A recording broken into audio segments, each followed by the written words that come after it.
সারা দেশে চলমান বৈষম্য বিরোধী ছাত্র আন্দোলনের মাঝে পঞ্চগড়ে বিক্ষোভ কর্মসূচি পালন করেছে বিভিন্ন শিক্ষা প্রতিষ্ঠানের শিক্ষার্থীরা।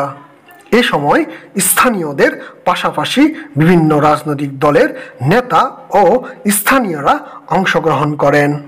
সারা দেশে ছাত্র নাগরিকদের শান্তিপূর্ণ আন্দোলনে হামলা ও হত্যার প্রতিবাদ এবং ৯ দফা কর্মসূচিতে কেন্দ্রীয় কর্মসূচির অংশ হিসেবে পঞ্চগড়ে বৃষ্টি উপেক্ষা করে সড়কে অবস্থান নিয়েছে শিক্ষার্থীরা।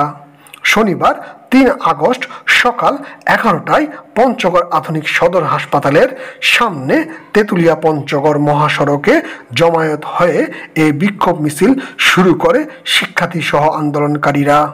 পরে বিক্ষোভ মিছিলটি নিয়ে তারা শহরের শেরে বাংলা পার্ক চত্বরে ঢাকা পঞ্চগড় মহাসড়কে অবস্থান করে। এ সময় স্লোগানে মুখরিত হয় চারপাশ। কঠোর অবস্থানে পুলিশ প্রশাসন। বৃষ্টির মাঝে চলমান আন্দোলন রেখেছে তারা।